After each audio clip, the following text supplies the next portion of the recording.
Hello friends, Laxmi's કિચનમાં તમારું સ્વાગત છે। આજે આપણે ફરારી પૂરી બનાવવાના છીએ। કડક પૂરી બનાવીશું, ચા સાથે ખાઈ શકાય તેવી। એના માટે મેં અહીંયા ફરાળી લોટ લઈ લીધો છે। આ મેં ઘરે જ દળ્યો છે। એક વાટકી લોટ લઈ લીધો છે મેં। એમાં આપણે 1 ચમચી તલ એડ કરીશું।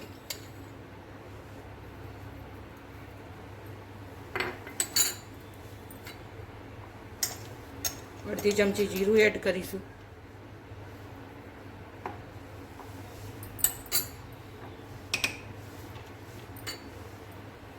સ્વાદ અનુસાર સિંધવ મીઠું એડ કરીશું આપણે। અહીંયા હું લાલ મરચું પાવડર એડ કરું છું। તમે ના ખાતા હોય તો સ્કીપ કરી દેવાનું। હું તીખી બનાવું છું।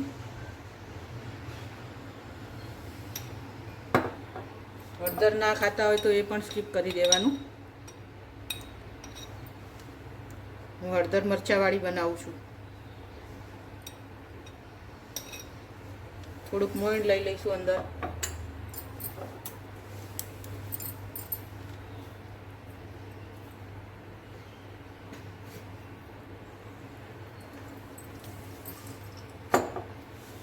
લોટ બાંધી લઈશું।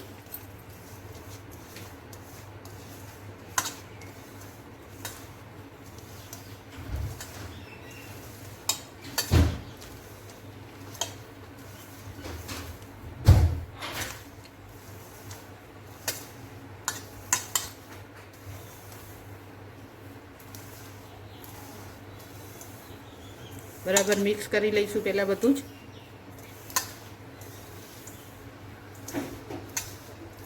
અહીંયા હું એક વાટકી લોટનું જ બનાવું છું। તમારે વધારે બનાવવું હોય તો વધારે પણ બનાવી શકાય।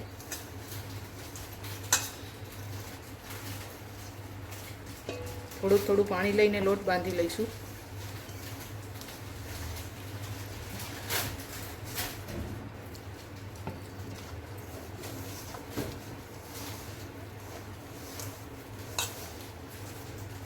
લોટ આપણે બહુ કઠણ નહીં બાંધીએ, એકદમ ઢીલો બાંધીશું માપનો એવો।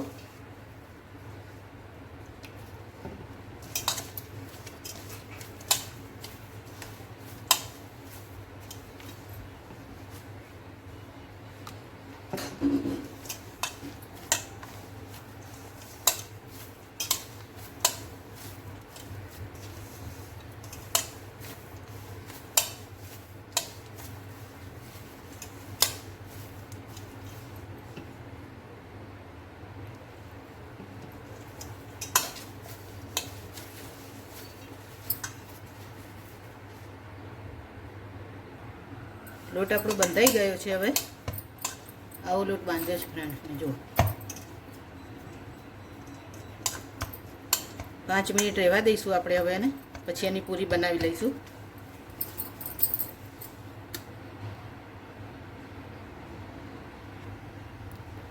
તો ફ્રેન્ડ્સ 5 મિનિટ થઈ ગઈ છે। આપણે હવે પૂરી વણી લઈશું। આમાંથી પૂરી બનાવી દઈશું। એના માટે આપણે અટામણ પણ લઈશું। થોડુંક અટામણ વાળી કરતા જઈશું અને પૂરી વણતા જઈશું નાની નાની। તમારે જેવડી સાઈઝની બનાવી હોય, નાની મોટી તમે બનાવી શકો।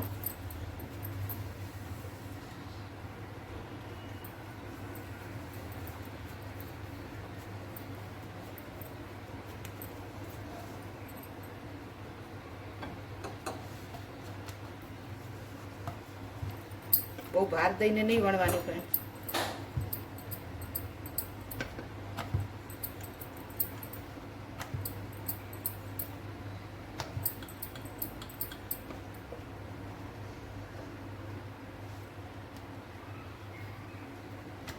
થોડીક જાડી જ રાખીશું આપણે પૂરીને। બસ આટલી રાખીશું। કાંટા ચમચીથી એમાં તાણા કરી દઈશું।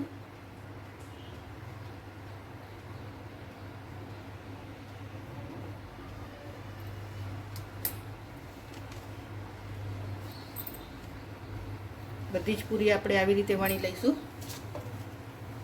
મેં થોડીક મોટી બનાવી છે, તમે તો નાની બનાવી હોય તો પણ બનાવી શકો।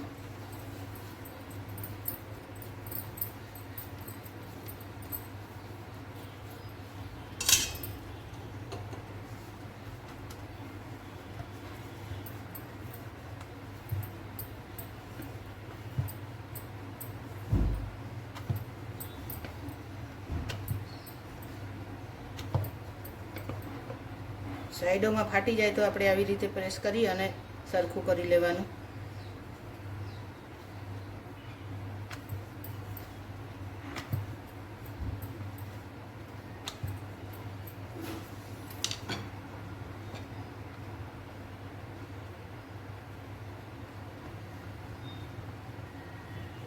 બધી જ પૂરી આપણે આવી રીતે બનાવી લઈશું. તો તૈયાર છે આપણી પૂરી વણાઈને. હવે મેં આને મોટો રોટલો વણી અને વાટકીથી આવી રીતે કાપી લીધી, તો ફાટશે નહીં કિનારી. આવી રીતે કરી લઈશું તો સરસ ગોળ થઈ જશે. તળી લઈશું આપણે. હવે અહીંયા મેં તેલ મૂકી દીધું છે. ચેક કરી લઈશું આપણું તેલ ગરમ થયું કે નહીં. થોડુંક લોટ અંદર નાખીને જોઈ લઈશું. થોડુંક તેલ ગરમ થઈ ગયું છે. આપણે ધીમા તાપે જ તળીશું તો કડક થાય પૂરી.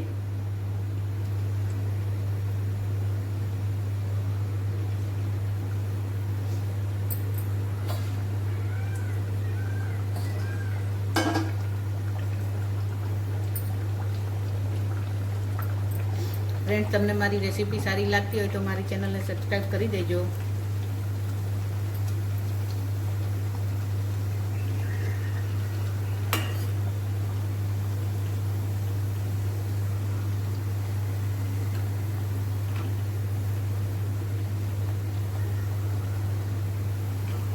થોડીક ચડી જાય પછી જ આપણે આવી રીતે એને પલટાવીશું. કડક થવા દઈશું એકદમ.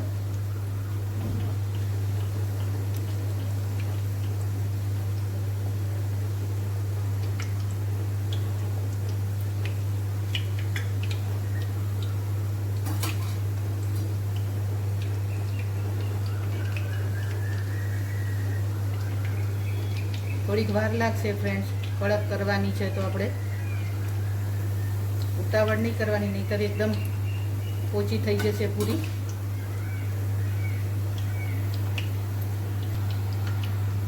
અહીંયા આપણી પૂરી હવે તળાઈ ગઈ છે. જો કેવી કડક થઈ ગઈ છે. આવી કડક કરી લઈશું આપણે. બસ કાઢી દઈશું બહાર. હવે થઈ ગઈ છે. વધારે બળવા નહીં દઈએ એને. લાઇટ કલરની તળીશું આવી રીતે. આટલી બધી જ પૂરી આપણે આવી રીતે તળી લઈશું.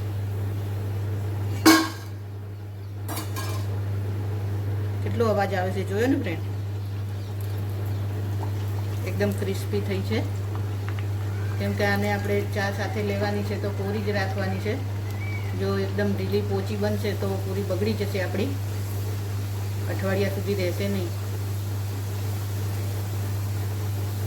બસ આપણે બધી જ પૂરી આવી રીતે તળી લઈશું. હવે તો તૈયાર છે આપણી પૂરી. કેવી કડક છે જો ફ્રેન્ડ. હજુ ગરમ છે, થોડીક ઠંડી થશે એટલે એકદમ કડક થઈ જશે. અહીંયા આ જે મેં વાટકીથી પાડીને મોટા રોટલાથી વાટકીથી પાડી હતી એ સરસ થઈ છે, અને આ એક વણીથી એ આવી થઈ છે. તમારે જે રીતે કરવી હોય એ રીતે કરી શકાય. મને તો આ સારી લાગી. તો ફ્રેન્ડ્સ, કેવી લાગી તમને મારી આ રેસીપી? જો તમે શ્રાવણ મહિનો કરતા હોય અને સવારે આપણે ચામાં ખાવું હોય તો આ પૂરી આપણે સરસ છે. તો આવી પૂરી તમે પણ ટ્રાય કરજો અને મારી ચેનલને લાઈક કરજો, વધુમાં વધુ શેર કરજો, અને સબસ્ક્રાઈબ ના કર્યું હોય તો સબસ્ક્રાઈબ કરી દેજો ફ્રેન્ડ્સ. એન્જોય.